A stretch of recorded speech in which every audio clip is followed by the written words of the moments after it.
Ya, mil disculpas, por favor. Bien, entonces, me escuchan bien y espero que estén viendo bien mi pantalla, ¿correcto? Sí, doctora. Gracias.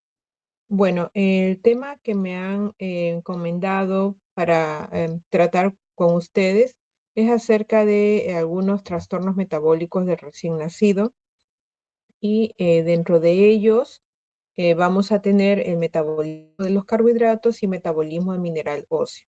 En realidad son alteraciones heterogéneas en el metabolismo intermediario que va a ocurrir de los carbohidratos y de la parte mineral ósea. También, claro, van a haber otro tipo de alteraciones metabólicas que no son materia del tema del día de hoy, como son los trastornos hidrosalinos, ¿no? Que ya eso se trata en las prácticas de día a día con la parte neonatal. Respecto a la hipoglicemia neonatal, debemos de tener en cuenta este estado porque es un trastorno muy frecuente en la etapa neonatal. De hecho, es tal vez el más frecuente de todos los trastornos metabólicos que uno pueda ver durante esta etapa de este periodo del ser humano, ¿no? La etapa del periodo neonatal. La incidencia llega a alcanzar inclusive, estimados alumnos, hasta un 15%, ¿no? Hasta un 15% puede llegar a alcanzar, ¿no? Y también puede inclusive haber en recién nacidos sanos. Sin embargo, también pueden haber algunos casos en los cuales sean casos asintomáticos, ¿no? Es importante tener en cuenta que cuando uno retrasa el diagnóstico del estado de hipoglicemia y además no hay un manejo adecuado, es decir, este es subóptimo, pueden condicionar secuelas neurológicas a corto y a largo plazo. Dentro de estas alteraciones neurológicas podemos encontrar injuria cerebral aguda, alteraciones visuales, visomotoras, alteraciones en la función ejecutiva, ¿no? Y alteraciones del neurodesarrollo. Por lo tanto, es un estado, es una patología muy importante a tener en cuenta por el pronóstico que puede tener en el individuo y que va a ocurrir en esta etapa del nacimiento, en este periodo de vida, en este periodo del recién nacido. ¿No? Ahora, hay algunos autores que realizando algunos estudios han encontrado que niveles de glucosa por debajo de 47 miligramos por decilitro están asociadas con retrasos en el desarrollo, en el neurodesarrollo y la parte motora también, ¿no? Y esto evaluado en un tipo de escala que evalúa el desarrollo del infante hasta los 18 meses de vida de edad corregida, ¿no? Que son las llamadas escalas de Bailey. Entonces, hay que tener mucho cuidado porque valores de glucosa por debajo de 47 miligramos por decilitro en 5 días o más, ¿no? En episodios encontrados, ¿no? En el estudio del hemoglucotest en 3 a 5 veces incrementa el riesgo de del neurodesarrollo, ¿no? Entonces, eso hay que tenerlo muy en consideración. La homeostasis perinatal de la glucosa, vamos a encontrar nosotros entonces una parte a nivel del feto. Cuando está intraútero, la glucosa del feto va a derivar totalmente de la circulación materna. Y en este caso, una madre con niveles adecuados, con una dieta adecuada, con un control adecuado de su embarazo, debe mantener niveles por encima de 70 miligramos por decilitro. La glucosa luego va a atravesar la placenta mediante difusión facilitada y para esto utiliza primariamente el transportador de glucosa, el GLUT1. Como comprenderán, el 80% de la energía fetal es proporcionada por la glucosa y hay un 20% de energía fetal que va a ser proporcionada por la oxidación de lactato y aminoácidos, ¿no? Los ácidos grasos en este caso son transportados también a través de la placenta, pero en cantidades limitadas, ¿no? Suficientes pero limitadas para el crecimiento fetal, ¿no? Sin embargo, no va a contribuir, como ustedes pueden ver, comparado el 20% y el 80%, no va a contribuir significativamente a la demanda energética del feto. Muy bien, entonces eso es lo que tenemos en este caso. Ahora, una vez que el bebé nace, tenemos esta fase de transición, ¿no? Donde nosotros podemos ver cómo las primeras horas de vida vamos a encontrar 4 a 6 horas de vida, ya está más estable, pero en las primeras horas de vida los valores de glucosa pueden caer a rangos extremadamente bajos, ¿no? En las primeras horas de vida se observa el nivel fisiológico más bajo. Luego, para 4 a 6 horas debe estarse estabilizando entre 45 y 79, por debajo de las 12 horas entre 56 y 60, ya desde las 12 a 24 horas 63, y entre las 48 y 72 horas debe tener valores por encima de 70 o 74. Ahora, ¿qué es lo que ocurre? Lo que va a ocurrir es que en el momento del nacimiento, las catecolaminas van a inhibir la insulina y van a permitir el aumento de la glucosa y la estimulación del glucagón. Entonces, esto va a llevar a la estimulación de la gluconeogénesis, en el cual vamos a tener un 20 a 30% del aporte de la glucosa por la vía del piruvato, perdón, y un 20% por lipólisis. También se va a inhibir la glucólisis y va a estimular la glucogenólisis con un 50% del aporte de glucosa al recién nacido, ¿no? Entonces el organismo en este momento, cuando nace el producto, entonces vamos a tener una movilización de la glucosa almacenada, que es el glucógeno, ¿no? Debemos de también tener en cuenta que el 50% de las necesidades energéticas corporales totales, basales, ¿no? O sea, para el estado basal, van a depender del metabolismo de la glucosa en el recién nacido. Y ya se los había dicho que en el caso del cerebro consume un 80% de la glucosa disponible, ¿no? Eh, a nivel cerebral hay una poca reserva de glucógeno y no usa otros sustratos como lactato y ácidos grasos de manera adecuada. Por lo tanto, este es el problema cuando en el recién nacido hay una hipoglicemia que no se detecta o no se maneja de manera adecuada, produciendo el daño neurológico. Tiene que ver mucho entonces el tiempo, la frecuencia y la severidad. En este esquema del libro de endocrinología pediátrica, nosotros podemos ver cómo es el sistema de ayuno en el niño normal, ¿no? Entonces, esto es, por ejemplo, lo que tenemos es que los depósitos de glucógeno, se depletan en 8 a 12 horas, ¿no? En 8 a 12 horas, la glucogenólisis, ¿no? En 8 a 12 horas. Y a nivel cerebral estamos hablando, ¿no?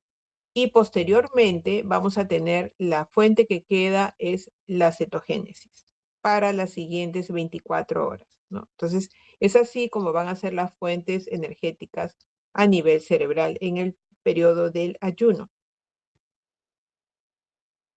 Y hasta ahora, como ustedes pueden ver por ahí, solamente lo he mencionado, que 47 miligramos por decilitro sería considerado como un umbral en el cual pueden haber alteraciones en una valoración de la escala de Bailey en los lactantes que tuvieron episodios de hipoglicemia por debajo de 47 y que fueron evaluados hasta el año y medio de edad, ¿no? Entonces, en realidad, ¿por qué se habla solamente a que pudiera ser 47? Porque en realidad no existe una definición absoluta de hipoglicemia, ¿no? Nosotros acá podemos ver diversas sociedades, ¿no? En la parte alta, la Academia Americana de Pediatría, el 2011, la Sociedad de Endocrinología Pediátrica en el 2015, la British Association Perinatal Medicine, la European Foundation of Care of Newborns Infant, la Guía Australiana y la la Sociedad Pediátrica Canadiense. Entonces, todas estas sociedades estimados alumnos, dan algunas pautas respecto a los valores, a los puntos de corte para la hipoglicemia. Como ustedes pueden ver, hipoglicemia fisiológica, algunos dan valores de 30, otros dan valores de 20-25, la hipoglicemia transitoria 47, es lo que más se toma en consideración, pero el tiempo, algunos dicen menos de 48 horas, otros dicen 72 horas. Una hipoglicemia severa es dado con valores de glucosa de 18 en el caso de la Asociación Británica de Medicina Perinatal, mientras que para el australiano es 27, el punto más bajo. El screening mismo para la Academia Americana de Pediatría debe hacerse a las 2 horas de vida, para la Sociedad de Endocrinología Pediátrica no debe de hacerse, no, o sea, no está de acuerdo. Otros lo colocan entre 2 y hasta 4 horas de vida. Y luego quedamos con un umbral de diagnóstico operacional. ¿Qué significa el umbral de diagnóstico operacional? Significa que son niveles en los cuales uno debe de tener en cuenta para que uno debe considerar hipoglicemia para hacer una acción, es decir, para el manejo y para saber si es que hay una respuesta adecuada también al manejo, ¿no? Entonces, esos son los umbrales diagnósticos operacionales. Y acá vamos a tener, por ejemplo, de la Academia Americana de Pediatría, que menciona que por debajo de 47 miligramos por decilitro de glucosa, ya uno debe de considerar entonces que debería de hacer alguna acción, ¿no? Hacer alguna acción respecto a ese nivel. Tenemos para los menores de 4 horas de vida, los valores operacionales de umbral operacional son entre 25 y 40 miligramos por decilitro.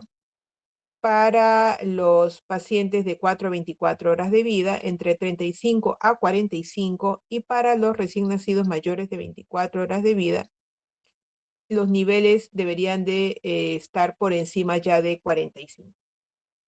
Eso es lo que busca este umbral operacional. Para la Sociedad de Endocrinología Pediátrica, coloca los valores para mayores de 48 horas de vida, los niveles deberían de ser entre 70 y 100, y menores de 48 horas de vida deberían ser más de 55 hasta 65 aceptados. Para hacer alguna acción, el diagnóstico de hipoglicemia en un paciente ya catalogado como tal, debo de mantener los niveles de glucosa por encima de 70. ¿No? Entonces, si ya tengo un paciente determinado con hipoglicemia y ya estoy realizando alguna acción, o sea, estoy haciendo un acto operacional, entonces debería yo de haber logrado niveles de glucosa por encima de 70. ¿No? Eso es lo que debería de lograr. ¿Ya? Los recién nacidos de riesgo para hacer hipoglicemia, en recién nacidos de riesgo, yo debería de obtener niveles de glucosa por encima de 50 si mi paciente tiene menos de 2 días de vida, menos de 48 horas. Y yo voy a considerar que está seguro mi paciente si después de las 48 horas de vida tengo niveles por encima de 60.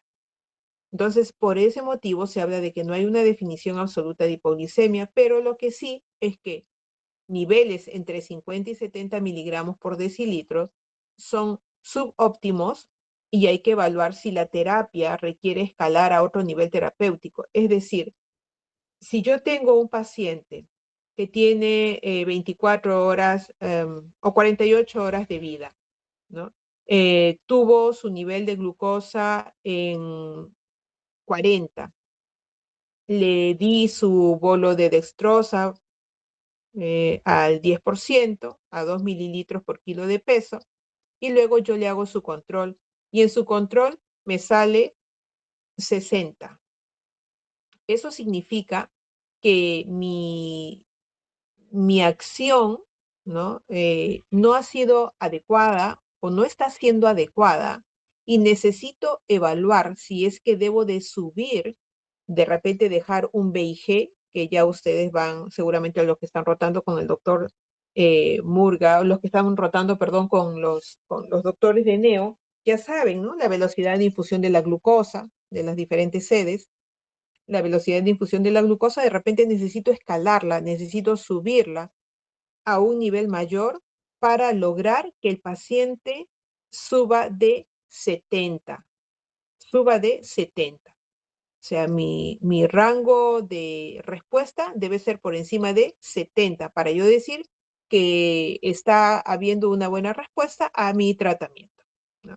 A eso se refiere estos niveles operacionales. Bien, entonces lo que tenemos para la Academia Americana de Pediatría es que se considerará en los pretérminos tardíos, que son, claro, como ustedes pueden entender, recién nacidos de riesgo, ¿no? Entre 34 a 36, 6 séptimas, pacientes a términos que hayan sido pequeños para edad gestacional, los hijos de madre diabética y los grandes para edad gestacional, va a ser considerado los siguientes niveles de glucosa. Recién nacidos sintomáticos de cualquier edad y asintomáticos menores de 4 horas de vida, estaremos hablando de hipoglicemia si los niveles son por debajo de 40. Y los recién nacidos asintomáticos de 4 horas hasta 24 horas de vida, hablaremos de hipoglicemia con niveles de glucosa por debajo de 45 miligramos por decilitro. Entonces, eso es lo que vamos a considerar para la Academia Americana de Pediatría. Menos de 4 horas de vida, menos de 40. De 4 a 24 horas de vida, menos de 45. ¿Okay? La Sociedad de Endocrinología Pediátrica es como que un poco, a ver, pareciera más vago. Dice, la concentración de glucosa en el plasma lo suficientemente baja para que cause signos y síntomas de disfunción cerebral. Entonces, es como que ver más si hay síntomas, ¿no? Esto lo que me indica más es como para ver si hay síntomas. Entonces, recién nacidos con niveles por debajo de 60 es un umbral para inicio de respuestas neurogénicas. Y si ha habido clínica, es decir, ha tenido signos, síntomas de disfunción cerebral, entonces esos son los neonatos con una hipoglicemia persistente, vamos a tener que clasificarlos en neonatos de alto riesgo, sin sospecha de hipoglicemia congénita, y neonatos con sospecha de hipoglicemia congénita. Si son neonatos de alto riesgo, pero sin sospecha de hipoglicemia congénita, es decir, un prematuro, por debajo de 48 horas de vida, hipoglicemia será menos de 50. Y si mi recién nacido tiene más de 48 horas de vida, hipoglicemia será menos de 60. Pero hay otro grupito que es el neonato con sospecha de hipoglicemia congénita. ¿Quiénes?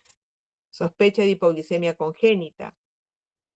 Pensar en un hiperinsulinismo porque tiene de repente un fenotipo de un síndrome de Beck-Wiedemann. Pensar en una hipoglicemia congénita porque de repente tiene defecto de la línea media. En ese caso, consideraré hipoglicemia menos de 70. ¿Ok? Entonces, esto es lo que propugna la Sociedad de Endocrinología Pediátrica. Esto es para que ustedes tengan en cuenta en un listado a lo que se llaman los factores de riesgo que ya le había mencionado, ¿no? Entonces, tenemos que reconocer, ustedes tienen que reconocer que neonato tiene un riesgo incrementado para una hipoglicemia persistente, sea que la sospecha sea de una no congénita o que sí pudiera ser una congénita. Entonces, aquí está. Los neonatos con riesgo incrementado de hipoglicemia y que van a requerir del screening de glucosa, porque recuerden ustedes que la Sociedad de Endocrinología Pediátrica no está de acuerdo mucho con el screening de las 2 horas, pero dice que sí hay que hacerlo en los siguientes neonatos. Pacientes con síntomas de hipoglicemia, es decir, una hipoglicemia sintomática, inmediatamente tomar la muestra sanguínea. Pacientes grandes para la edad gestacional, sea que hayan sido hijos de madre con diabetes o no. Neonatos con un estrés perinatal. Y en este estrés perinatal entran varias patologías: asfixia, isquemia, parto por cesárea, por dificultad, por sufrimiento agudo fetal, madre con preeclampsia, eclampsia o hipertensa, restricción del crecimiento intrauterino, los PEG, pequeños para la edad gestacional, síndrome de aspiración de meconio, eritroblastosis fetal, policitemia e hipotermia. Otro grupo de los neonatos van a ser los prematuros o los posmaduros. Por supuesto, estarán en este grupo para hacer screening los hijos de madres diabéticas, pacientes con una historia familiar de hipoglicemia de forma genética y los síndromes congénitos como el síndrome de Wiedemann, características de efectos de la línea media, como le había mencionado. En estos casos pueden verse los defectos faciales o también el micropene. Entonces, esos pacientes son los que deben de tener el screening, estimados alumnos. Ahora, en este grupo de pacientes, también cuando uno ya va a dar el alta, también uno debe de excluir ciertos problemas que pudieran luego presentar la hipoglicemia en casa, ¿no? ¿En qué neonatos, antes de darle el alta, yo debo descartar, ¿no?, una hipoglicemia persistente? Estos son pacientes que presentaron una hipoglicemia severa. ¿Y a qué definimos una hipoglicemia severa? Un episodio en el cual el niño haya necesitado dextrosa endovenosa para tratar la hipoglicemia, porque con la alimentación temprana no fue suficiente. Un neonato en quien no se logra mantener los niveles de glucosa por encima de 50 y es menor de 48 horas de vida, o por encima de 60 y el niño ya tiene más de 48 horas de vida. Pacientes con una historia familiar de enfermedades genéticas relacionadas con hipoglicemia y los síndromes congénitos que ya les había mencionado, ¿ya? Entonces, esos son umbrales o son características del neonato que nos deben de llevar a cierta acción. Esta es, digamos, la forma más frecuentes, ¿no?, que nosotros podemos evidenciar de la hipoglicemia, las alteraciones en la transición. Los prematuros, como podemos entender, tienen depósitos inadecuados de glucógeno hepático. También hay inmadurez en la función hepática, ¿no?, porque son para los procesos de la gluconeogénesis y la síntesis de cetonas en un prematuro, no tiene todavía la capacidad de la maduración de todo ese proceso metabólico. Otro estado es el denominado estrés perinatal inducido por hiperinsulinismo, que en este caso van a estar asociados a diferentes alteraciones maternas y fetales, ¿no? El estrés perinatal va a generar un hiperinsulinismo por diferentes características, pero no necesariamente porque sea un hiperinsulinismo congénito, ¿no? Ahora, gran proporción de recién nacidos también lo mismo, ¿no? Tienen un riesgo incrementado de lipoglicemia por un hiperinsulinismo neonatal, pero es transitorio. Es importante que se reconozca esta condición de hiperinsulinismo porque sí es importante entender esta parte, que cuando la insulina está elevado, alumnos, también produce una inhibición de la cetogénesis. ¿Y qué habíamos dicho cuando estábamos a nivel de lo que era el metabolismo cerebral? Va la parte del glucógeno y luego va la parte de las cetonas. Entonces, si tenemos un hiperinsulinismo, vamos a tener bloqueo de la parte de la glucogenólisis y de parte de la cetogénesis. Por lo tanto, el estado de hipoglicemia del recién nacido va a ser prolongado, va a ser prolongado. Hay una hipoglicemia, hay un hiperinsulinismo y va a haber una hipocetonemia. Entonces, acá sí puede haber un daño importante a nivel cerebral. En el caso del hiperinsulinismo neonatal transitorio, pueden requerir los recién nacidos en verdad bastante tiempo, semanas o meses para el manejo del estado de estrés y del hiperinsulinismo transitorio, ¿no? Bien, entonces tenemos acá la hipoglicemia transitoria, la cual suele remitir pues en menos de 72 horas mayormente y tienen algunas características que van a responder a un BIG por debajo de 8 miligramos por kilo minuto, es decir, la velocidad de la infusión de la glucosa. Hay una fórmula para sacarlo, que ya eso hay que verlo en las partes, en las prácticas. Y al aporte continuo, también menos de 7 días y el paciente ya se está recuperando. Habitualmente está relacionado a reservas energéticas bastante limitadas y a una inmadurez en el sistema contrarregulatorio. ¿Quiénes? Prematuros, posmaduros, los pequeños para edad gestacional, los grandes para edad gestacional.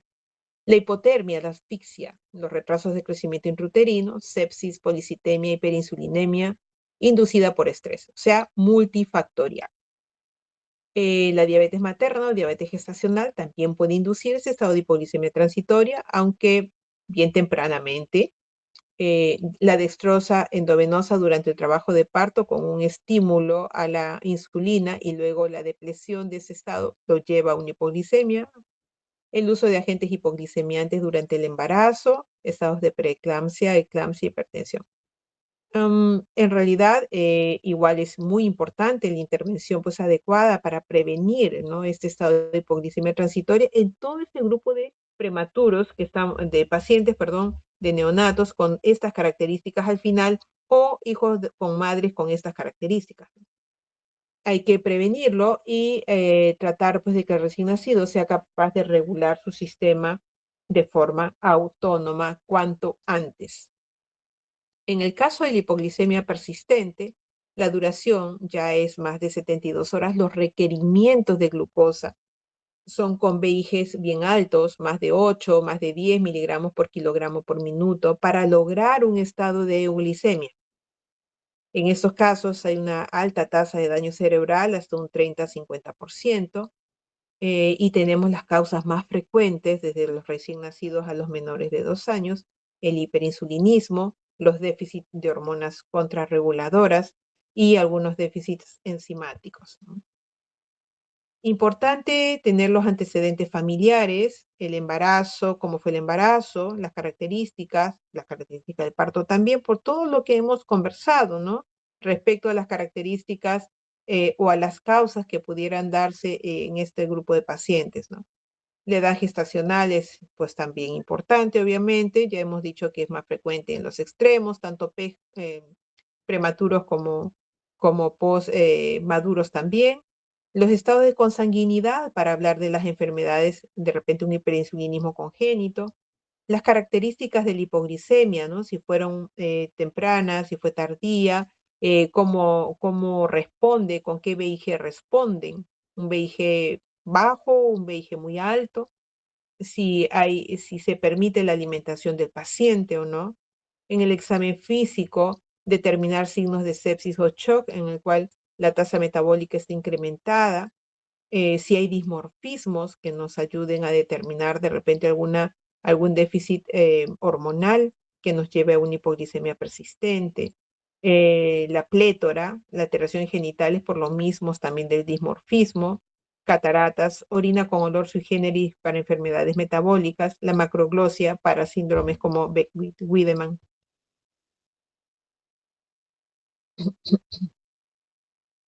En cuanto a los signos y síntomas, entonces, bueno, tenemos los signos neurogénicos, ¿no? Y los signos neuroglicopénicos. Entonces vamos a tener tremores, taquicardia, hambre, palidez, hipotermia. En realidad, pues el estado sintomático de la hipoglicemia es muy vago en el recién nacido, ¿no? Puede haber simplemente desde una hipoactividad hasta llegar a convulsiones, hasta un hasta paro, ¿no? Con estos pacientes, o sea, es terrible, es muy variado y es muy amplio el abanico de posibilidades de cuadro clínico, ¿no? Cuando ya tenemos una reducción importante de la glucosa a nivel cerebral y también reducción en el uso de oxígeno, el paciente pues entra a la letargia o irritabilidad, la pobre succión, las convulsiones, cianosis, la taquipnia, los episodios de apnea, ¿no? No olviden, el llanto débil, ¿no? La hipotonía, eh, retroversión ocular, movimientos de succión de labios, las convulsiones, ¿no? Entonces, cuando nosotros tenemos un paciente que sospechamos que pudiera ser una forma transitoria, no le vamos a hacer todas las pruebas al recién nacido, ¿no? En realidad, cuando nosotros tenemos un recién nacido con una hipoglicemia persistente o que tiene algún estigma, alguna característica física que llame la atención, ¿no? Em, de repente algún defecto de la línea media, entonces tendremos que hacer posiblemente lo que se denomina muestra crítica, ¿no? En este caso, muestra crítica es tomar varios exámenes asociados a la glucosa por debajo del rango operacional. En este caso, para recién nacidos por debajo de 47, estamos tomando una muestra crítica, ¿no? En la cual nosotros debemos de ver cómo está, corroborar primero la glucosa sanguínea y ver cómo está el lactato, cómo está la insulina, cómo está el cortisol, cómo está la hormona de crecimiento, la gasometría, el CPK, creatinfosfoquinasa. Entonces, esas muestras son importantes en el momento de la hipoglicemia, pero mayormente cuando el paciente tiene una hipoglicemia persistente o fenotípicamente tiene alguna clínica para pensar que va a ser una hipoglicemia persistente el paciente, ¿no? Los otros exámenes, como ustedes pueden corroborar acá, dicen, pueden ser tomados después de la corrección de la glucosa, pero estos de acá son la muestra crítica, estos son los previos a la corrección, ¿no? Y debe de tomarse también una muestra de orina pasado el episodio de la glucosa para determinar cuerpos cetónicos. Idealmente ácidos orgánicos también, aunque no todos tenemos, no es tan sencillo, porque en los hospitales habitualmente no tenemos para hacer estos estudios completos. Importante el algoritmo que tenemos acá como para más o menos determinar nuestras causas de hipoglicemia en un recién nacido con una hipoglicemia persistente o que está requiriendo niveles muy altos de la velocidad de infusión de la glucosa, del VIG. Entonces tenemos la muestra crítica, básicamente pueden ser cosas muy sencillas como un bicarbonato, el lactato, pero que no siempre tenemos, las cetonas que pudieran ser tomadas de repente en la orina y ácidos grasos, ¿no? Si nosotros encontramos, por ejemplo, una hipoglicemia con acidosis metabólica, con un bicarbonato bastante bajo, nosotros si encontramos eh, cetonas en orina, diremos que pudiera ser una hipoglicemia cetósica, aunque en recién nacidos esto es muy poco probable. O también algunas alteraciones de las enfermedades por depósito de glucógeno o deficiencia de hormona de crecimiento o deficiencia de cortisol. Si nosotros encontramos esta acidosis metabólica e incremento de lactato, podremos pensar en defectos de la gluconeogénesis, diferentes ellos, ¿no? En el caso de que no encontremos acidosis metabólica y encontramos no encontramos cetonas en orina, entonces, y te encontramos triglicéridos elevados, pensaremos en defectos de la oxidación de los ácidos grasos. Pero si encontramos cero cetonas y no ácidos grasos, no triglicéridos elevados, entonces pensaremos en una hipoglicemia hipocetósica y dentro de estas, la más importante a pensar, estimados alumnos, es el hiperinsulinismo, ¿no? Entonces, si tenemos esto, pensemos en un hiperinsulinismo. O sea, si tenemos una hipoglicemia y una gasometría donde no hay acidosis metabólica, busquemos el examen de orina si hay cetonas y si no hay cetonas, pensemos en un hiperinsulinismo y bueno, y tomar la muestra de la insulina respectivamente también, ¿no? Bien, entonces esto es con el tema de la hipoglicemia en cuanto a un flujograma que de repente podría ser utilizado, ¿no? El manejo. Para el manejo, entonces, todo paciente que tiene síntoma de hipoglicemia neurogénicos o neuroglucopénicos, menos de 40 miligramos por decilitro, el manejo debe ser con glucosa endovenosa. Muy bien, pero ¿qué pasa en los pacientes asintomáticos? En los pacientes asintomáticos, de recién nacidos hasta las 4 horas de vida, debemos de iniciar con la alimentación dentro de la primera hora de vida. Se hace el screening de la glucosa a los 30 minutos después de la primera alimentación y si encontramos menos de 25, debemos de volver a alimentar y rechequear a la hora. Si el paciente persiste menos de 25, deberíamos de utilizar glucosa endovenosa. Si el paciente está entre 25 y 40, pudiéramos realimentarlo o utilizar glucosa endovenosa de acuerdo a cómo veamos a nuestro paciente. O sea, ahí hay que individualizar también la acción que se va a tener, ¿no? Entonces, podría usarse ambas cosas. O lo alimento o le pongo endovenoso, dependiendo cómo lo tengo al paciente. O qué características puede hacer, ¿no? Pero igual si se mantiene asintomático, cualquiera de las dos acciones yo podría tener en cuenta. Si el paciente ya tiene entre 4 y 24 horas de vida, el paciente debe continuarse alimentando cada 2 o cada 3 horas, ¿no? Y se hace el screening de la glucosa previo a cada alimento. Si está a menos de 35, lo alimento, ¿no? Si está a menos de 35, lo alimento y chequeo a la hora. Si el paciente ya tiene 4 a 24 horas de vida, pero los niveles siguen por debajo de 35, tendré que indicar glucosa endovenosa. Si el paciente tiene entre 35 a 45, puedo alimentarlo o también darle endovenoso porque el paciente está asintomático. ¿Cuál es mi target antes de la toma de leche de mi paciente? Que esté de 45 hacia arriba, ¿ya? Eso es importante. Ahora, en cuanto al tratamiento, la glucosa se da una dosis de 200 miligramos por kilo y esto equivale a una dextrosa al 10% a 2 mililitros por kilo. Si es conveniente agregarle la infusión endovenosa de acuerdo a la edad con la que ha nacido el paciente, si es prematuro o es a término, tendré que utilizar mi VIG, ¿no? La velocidad de infusión de la glucosa, que puede ser 5 hasta 8 miligramos kilo por minuto, ¿ya? Tratando de mantener los niveles de glucosa entre 40 y 50, ¿no? Entonces, eso es lo que sería el manejo. En cuanto a las recomendaciones para el alta, una vez que el paciente de repente era eh, diversas causas, ¿no? O sea, multifactorial, que pudieran haberme dado el cuadro de la hipoglicemia, para la Academia Americana de Pediatría, yo consideraré que el paciente ya está controlado con su alimentación de rutina, al menos 3 periodos de ayunas eh, antes del alta, el paciente ha estado euglicémico.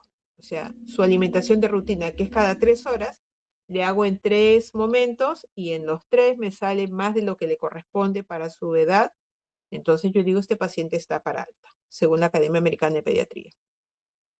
Para la Sociedad de Endocrinología Pediátrica, las recomendaciones para el alta es lo que les había mencionado.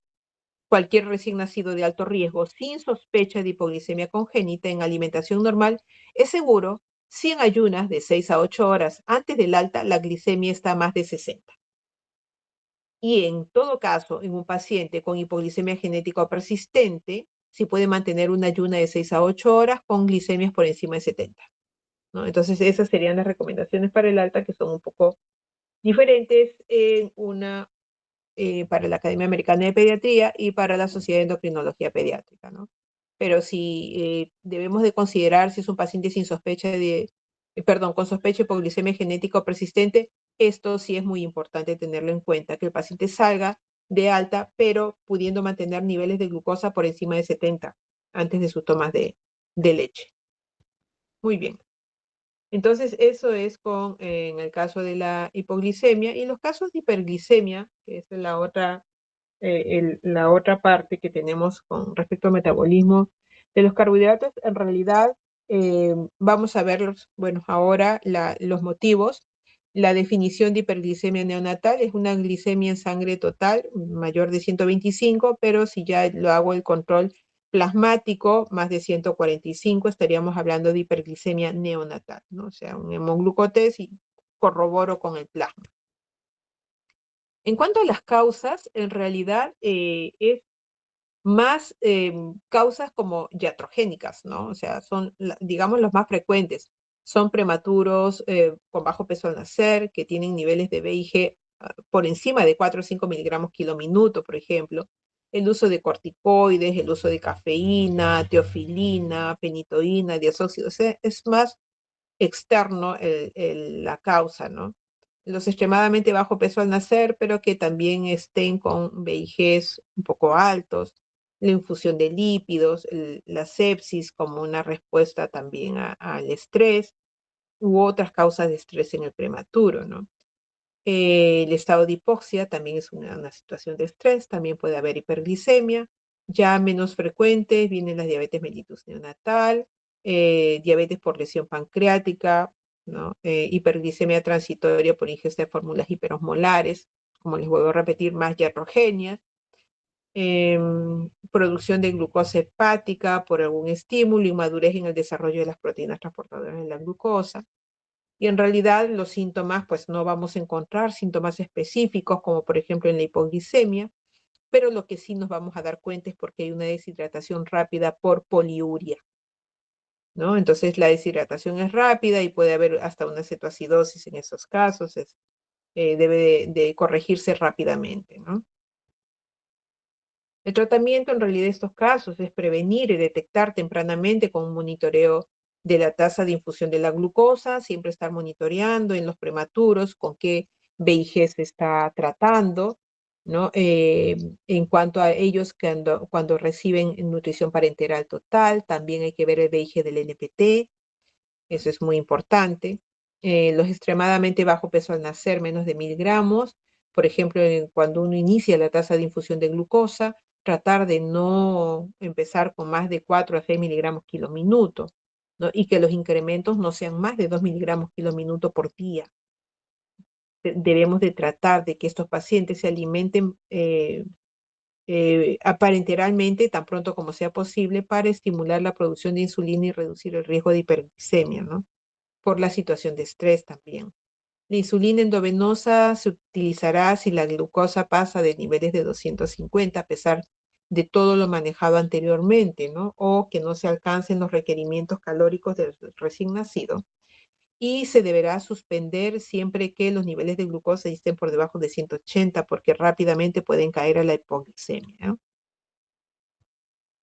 Entonces, respecto a la hiperglicemia, en realidad más, como les vuelvo a repetir, es un tema más iatrogénico, así es que es más de manejo del personal que está con el recién nacido, sobre todo los prematuros o aquellos pacientes de las UCIs, ¿no? De las UCIs neonatales que reciben pues NPT, que reciben diferentes medicamentos, fármacos o que están en una situación de estrés marcada y constante, ¿no?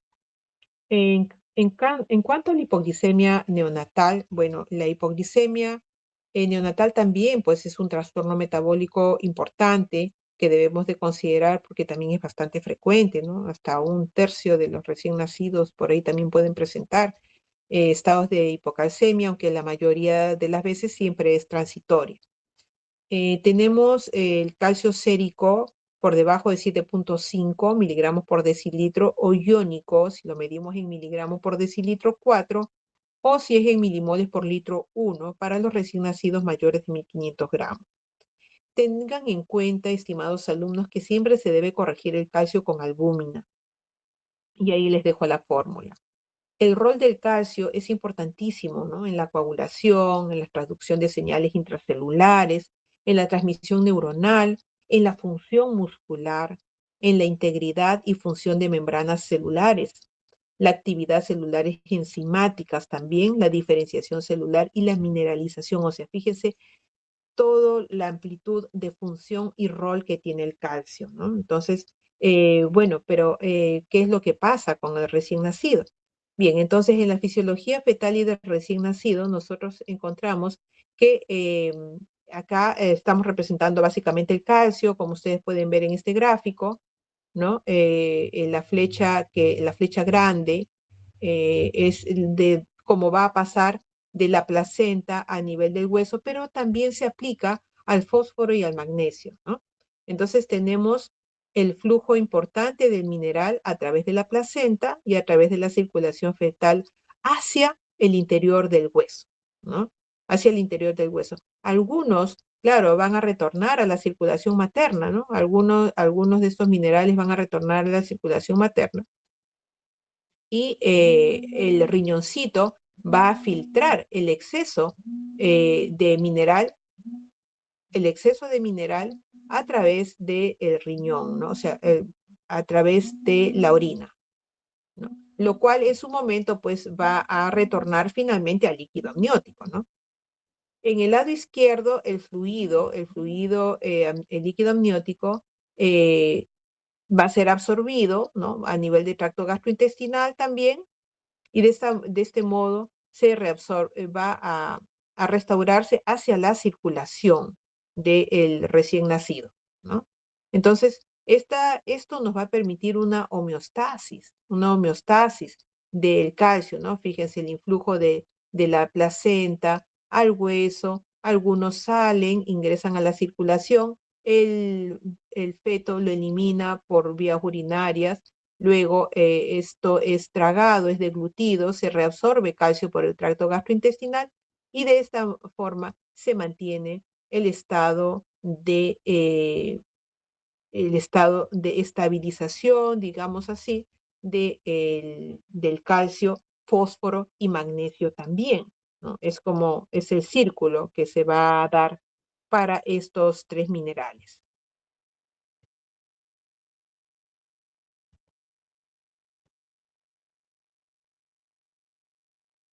Bien, en este esquema, como podemos ver, los niveles de paratormona están antes del nacimiento, están en niveles bajos, ¿no? Producto de la paratormona materna, ¿no? Entonces, una vez que el recién nacido está en el segundo, tercer día, recién empiezan a actuar la acción de la paratormona. Entonces, este estado de los primeros días puede llevar definitivamente a un estado de hipocalcemia, ¿no?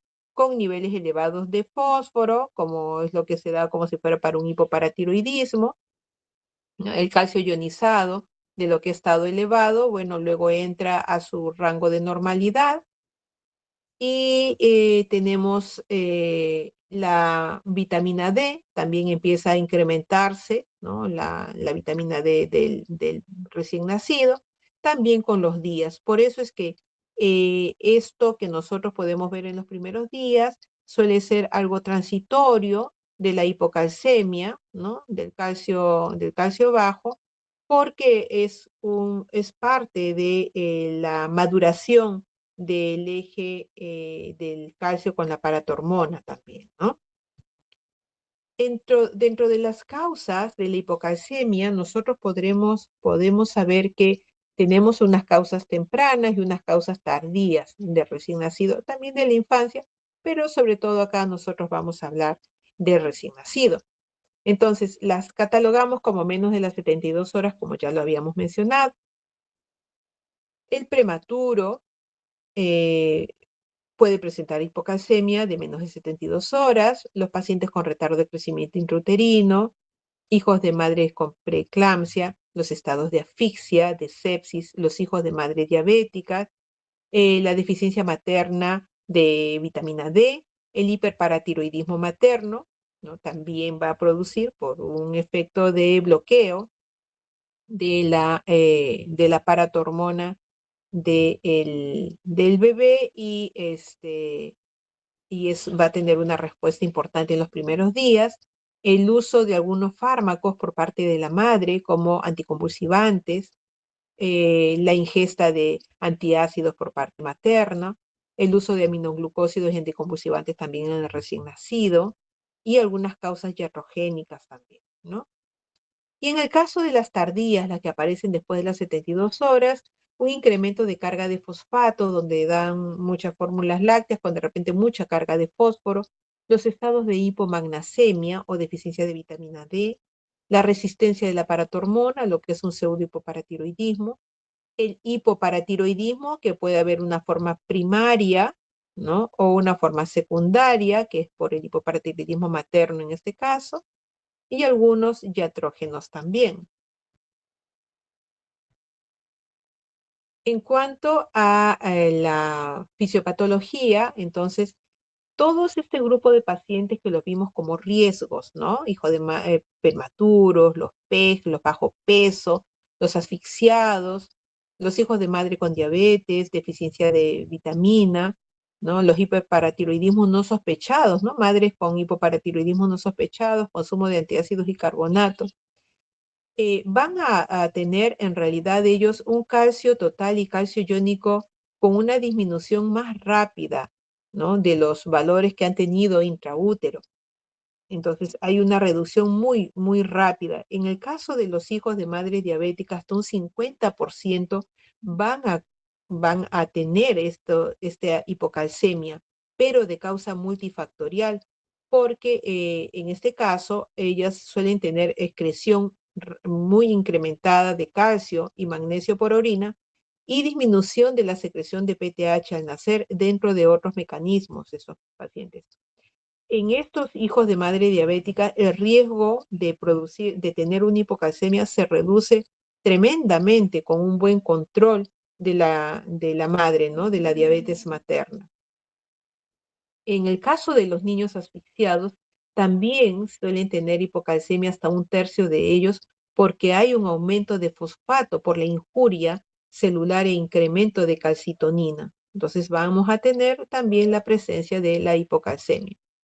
Por otro lado, resistencias relativas también al efecto de la absorción y reabsorción del calcitrol sobre el calcio en el intestino y hueso, también van a darnos niveles de calcio bajos. Y todo esto va a llevar a un incremento en la permeabilidad celular al sodio, incremento de la excitabilidad de la membrana, como habíamos dicho, el rol que tenía el calcio a nivel de la membrana, y pues estados de convulsión en el paciente, diferentes cuadros clínicos que vamos a observar, ¿no? Tetanias, convulsiones, sobre todo lo que más se va a poder ver en ese grupo de pacientes, ¿no?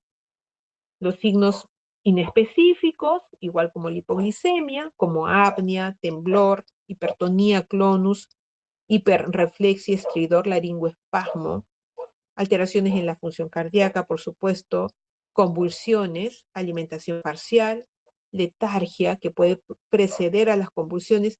Si bien en el examen físico puede no haber hallazgos característicos, ¿no? Porque si bien es cierto que hay algunos cuadros clínicos que se relacionan con una hipocalcemia eh, por un hipoparatiroidismo primario, como es, por ejemplo, eh, el síndrome de cromosoma 22 o también el síndrome de Williams, pero en los recién nacidos a veces no podemos ver fenotípicamente ninguna característica muy clara. Entonces, no nos ayudaría mucho eso, ¿no? Bien, entonces este algoritmo me parece interesante porque puede ayudarles, por ejemplo, siempre el tema de corroborar la hipocalcemia, ¿no? Entonces, sospecha de hipocalcemia con los valores que les había dado, midan albúmina sérica para corroborar si en verdad hay una hipocalcemia real o no. Si el calcio, si la albúmina está normal, entonces ver los niveles de calcio en la orina, ¿no? Si están elevados, puede ser una hipocalcemia por eliminación, hipercalciúrica. Si los niveles de calcio en orina están bajos, ver el fósforo. Si el fósforo está bajo, entonces puede ser un déficit nutricional de vitamina D o un desorden del metabolismo de la misma.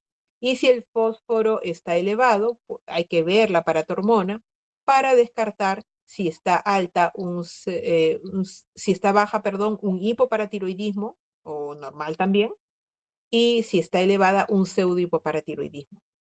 Pero si los niveles de albúmina están bajos, entonces mediremos el calcio ionizado. Si el calcio ionizado sale normal, esto es una pseudohipocalcemia. Y si el calcio ionizado sale bajo, entonces es una hipocalcemia y a buscar las causas, ¿no?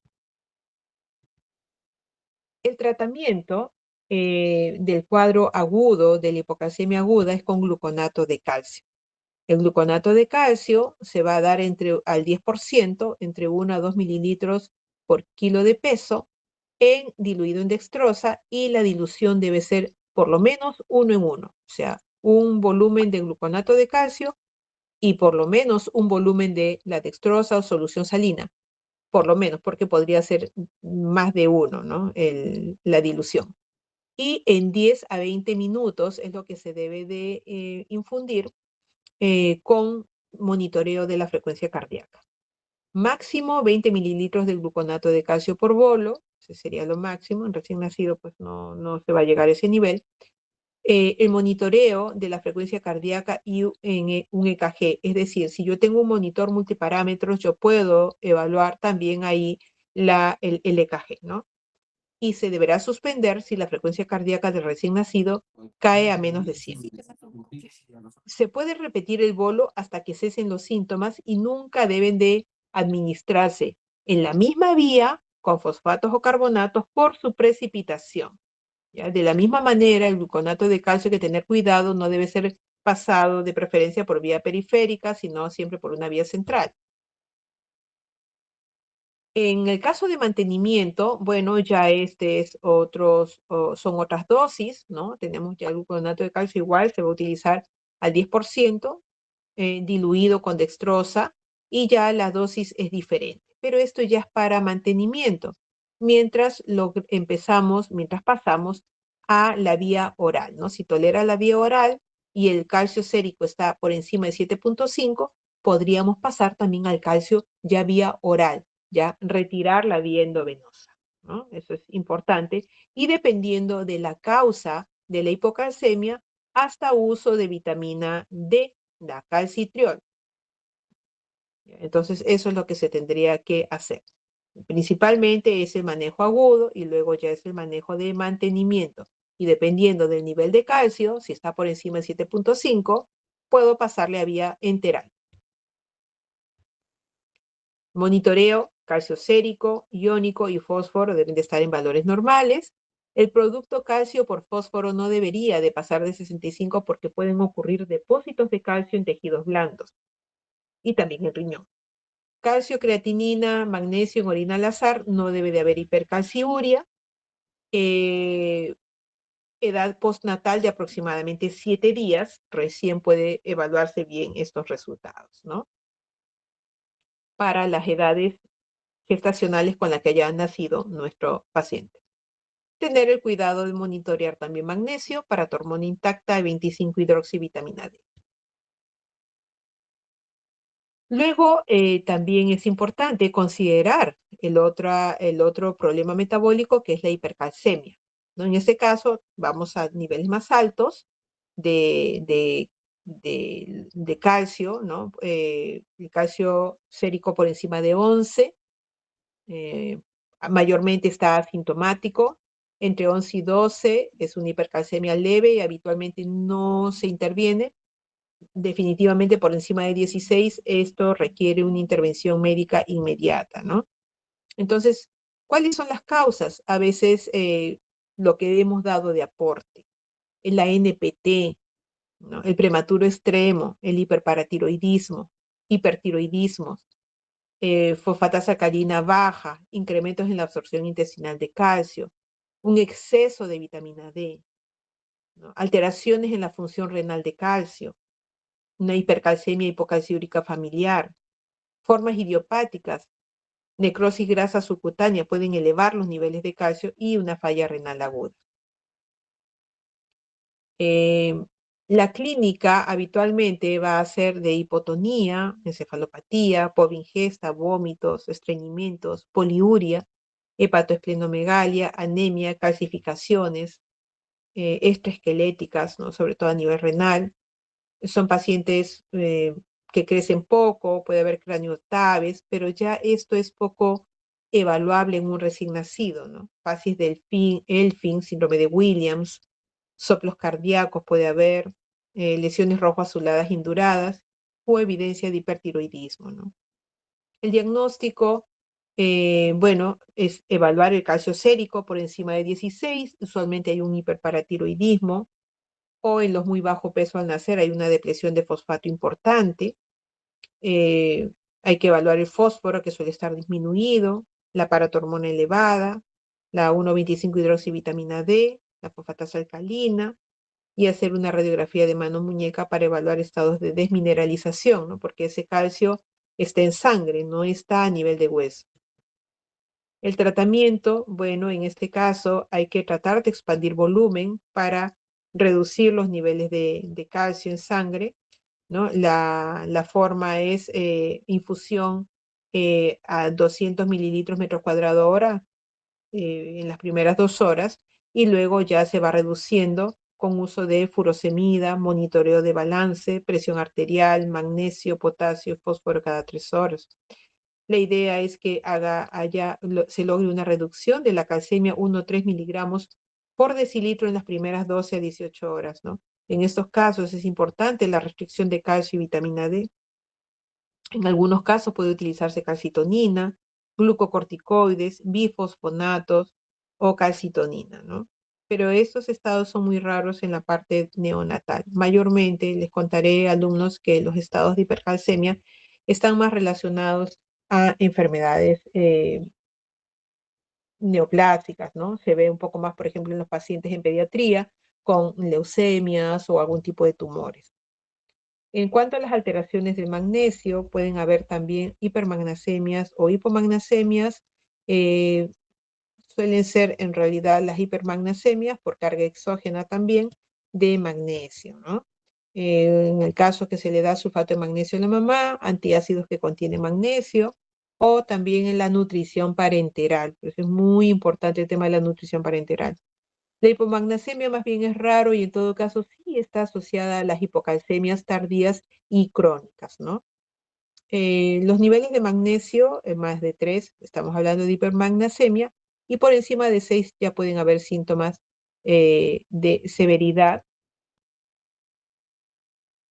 que son en realidad muy vagos también, porque apnea, depresión respiratoria, letargia, hipotonía, hiporreflexia, pobre succión, disminución de la motilidad intestinal, retraso de la salida del meconio, eh, apnea, hipotonía, como ustedes pueden ver, se parecen mucho a otras sintomatologías difusas que podemos ver en la hipocalcemia, en la hipoglicemia, ¿no? Entonces es más evaluar todo el contexto del paciente, no solamente dejarnos llevar por una sola característica, ¿no?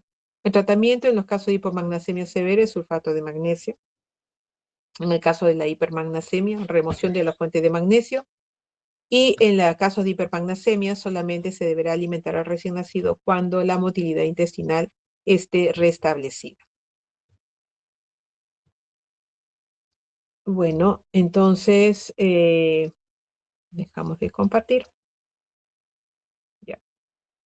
Bien, entonces un poco largo, pero es importante que tengan en cuenta un poco el panorama. Sin embargo, hay algunas cosas, algunas patologías que en realidad no las van a ver mucho en esta etapa de recién nacido, como les comentaba acerca, por ejemplo, de la hipercalcemia, ¿no? Y si hay algunos, tengan en cuenta que posiblemente pudieran ser más iatrogenias, es decir, en el tema de la alimentación, ya sea enteral o parenteral, los endovenosos, que de repente o algún medicamento que haya sido ingerido por la madre, ¿no? En los últimos días de la gestación y que puedan tener una repercusión en el recién nacido, ¿ya?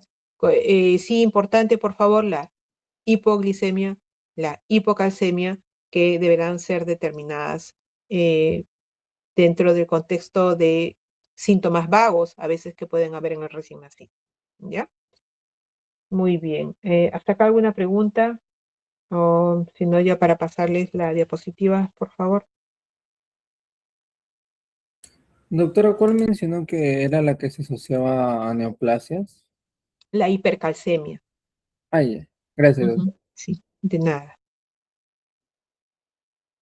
Bueno, chicos, entonces no los canso más. Nos estamos viendo y ya estoy mandándoles la diapositiva, por favor, hoy día mismo para que puedan organizarse. Gracias, Muchas doctora. gracias, No doctora. tienen por qué. A ustedes. Nos vemos. Buenas noches.